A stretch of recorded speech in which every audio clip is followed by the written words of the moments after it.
everyone. My presentation today is on Wai Wong's 2000 film In the Mood for Love.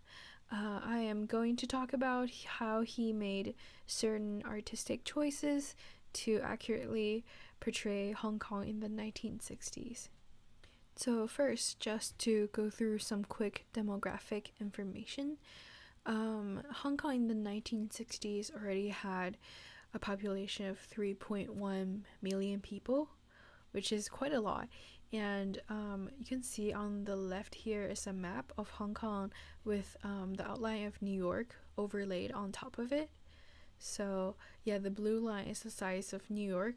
So you can see that Hong Kong is only a little bit bigger than that. It has an area of 426 square miles. Historically, Hong Kong has been this really diverse area with its history of being occupied by the British Empire and being a trade port. It hosts people from multiple different ethnicity groups, including white from Europe, people from mainland China, and representation from Southeast Asia and India. And in 1945, Hong Kong experienced this large inflow of refugees. So just a quick reference point, Xiaolo and Diei from Farewell My Concubines are famous Peking opera singers in the 40s, so just about the same time in the timeline. And Hong Kong has a free market economy, which really helped it become one of the biggest economic body in Asia at that time. Between 1961 and 1997, Hong Kong's GDP grew for 180 times, which is really impressive. This movie is set in the 60s, so you can see that it's right on the verge of that economic boom. And to talk about Hong Kong at that time, I think a really cool landmark to talk about is the Kowloon Walled City. So on the bottom picture here, you can see how compacted the buildings are, and this used to be the most populated area on Earth before it was removed in the 80s. And when you examine areas like that, you can really see many spirits of Hong Kong that appeared in the novel Intersection and in this film. So for example, the lack of personal space, just for how crowded it is a big theme throughout the novel and the film. And also how it represents the complexity of the political history that goes on this land. So the Kowloon Walled City was in this gray area between the control of British government, Hong Kong government, and mainland China government. So it used to be in this anarchist stage, which allowed for people, even criminals from all over Asia, to hide here and to make a living. So it really showcases the diversity of the place too. And on the middle picture here, you can see this is the signs that different business owner put up in the Kowloon Walled City. So you can also see what kind of information overflow that people are experiencing at that time. And another thing to mention, that the Kowloon Walled City, although it used to be the biggest slum in Asia, after it's removed, it has always held a place in popular literature as a big inspiration for this post-modern cyberpunk culture. So yeah, you can really see its influence in works like Ghost in the Shell and Blade Runner. So let's dive into the film itself. When I watched this film, a thing that really struck me is how Wai Wong staged his scenes. So in this movie, what you almost never see is the camera being held to an open space. The scenes are always covered by something. Either it's walls, windows, mirrors, or curtains from actually multiple directions. So like on the first picture, you can see that the male protagonist is sandwiched by those two walls. And the second and third pictures, you have the male and female protagonist being intentionally covered or by the outline of the objects that are in front of the camera. And just by staging interiors like that, he really created a bodily feeling of what it would feel like to live in a crowded environment as such. Going through the movie, you might feel suffocating at times, but also sometimes when he's using the warm lightings, you might feel a certain sense of intimacy. With this sense of intimacy, the emotion that is going on between the male and female protagonists are able to freely bounce between the objects that are around them. And Wai Wong's space in the film is not only crowded by objects, it's also full of people. What is carried through from the novel Intersection is the setting that all of this happens in a building that's owned by Shanghainese people who are pretty well known for enjoying a lifestyle of a really close-knitted community. In the movie, you have a lot of scenes of them playing mahjong together and sharing food, which you can see that on the first picture is one of the mahjong themes. Although this is a really warm and welcoming environment and there are a lot of good things going on, it also discusses how like privacy is not a concept in this kind of environment. In order to return to your own room, you have to pass the communal area where everyone's watching each other and playing mahjong.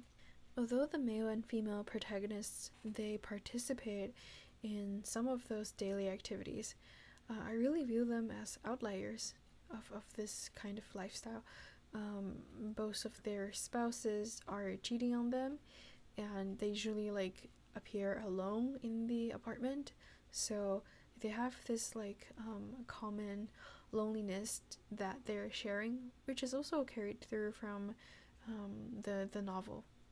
And a scene that I want to specifically mention is the male protagonist being in his office and smoking. Here you see this amazing quick switch between the public self and the ruminating private self.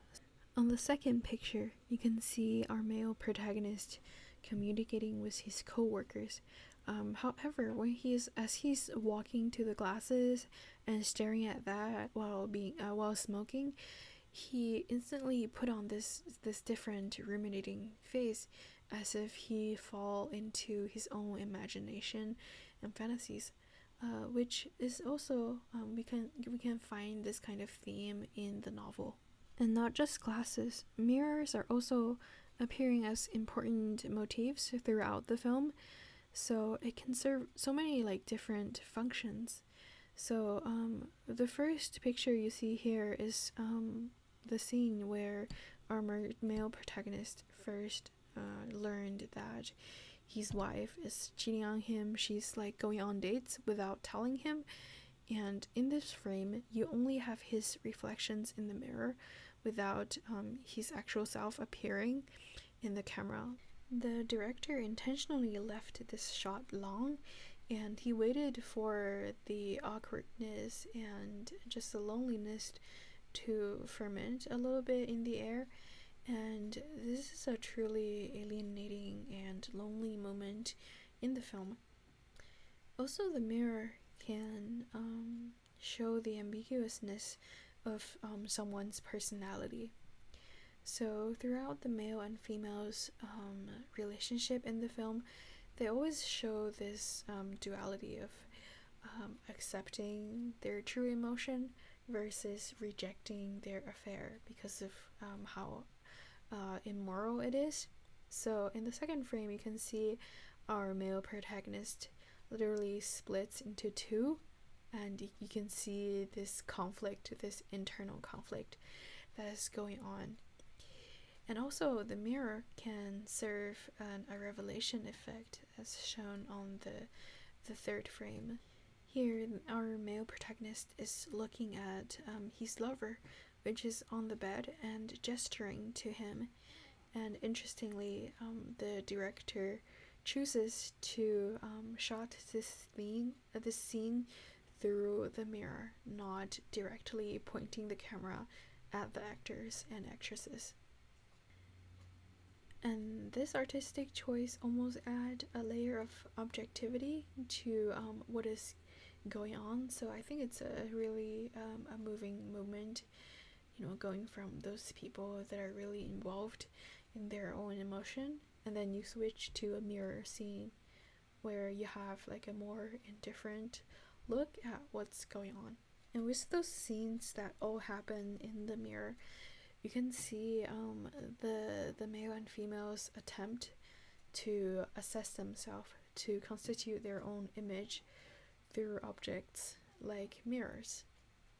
And in the core of this conflict is the battle between desire and suppression, which is really coolly shown by Wai Wong's use of color coding. So in the first long interaction between the male and female protagonist, our actress is wearing this dress that has a satin texture. It is a green dress, but it reflects light, and intentionally Wai Wong shined red light onto it. So you have this beautiful visual effect of this dress that is moving between green and red. Just like her unsettled view on her own affair. And red and green, they are the opposite color on the color wheel, so they represent a really different palette of emotion.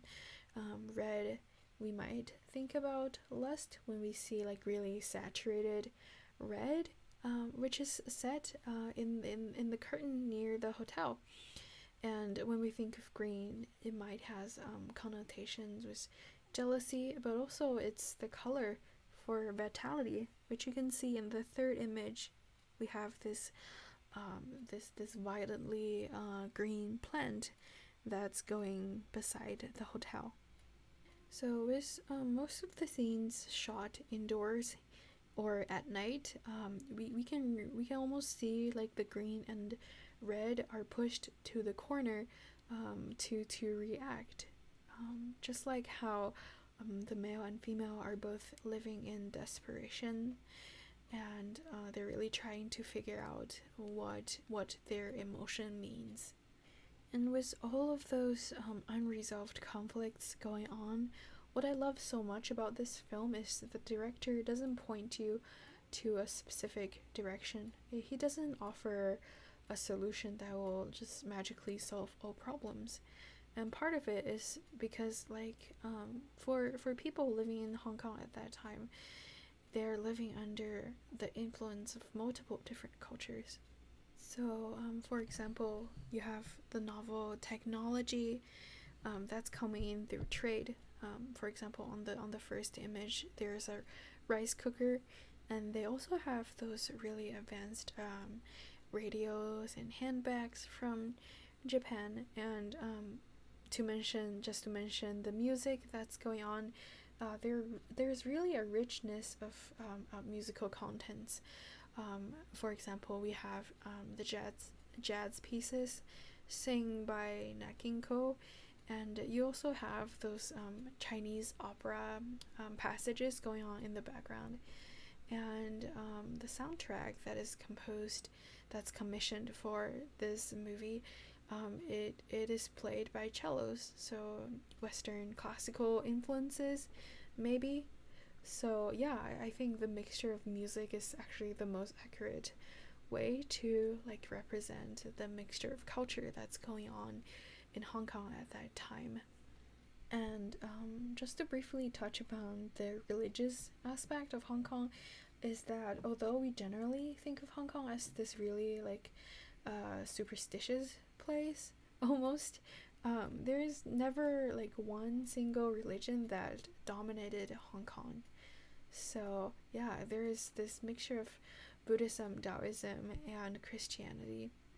And what I think is so cool about the ending part of the film is when our male protagonist went to Cambodia, went to this really ancient, established Buddhist place.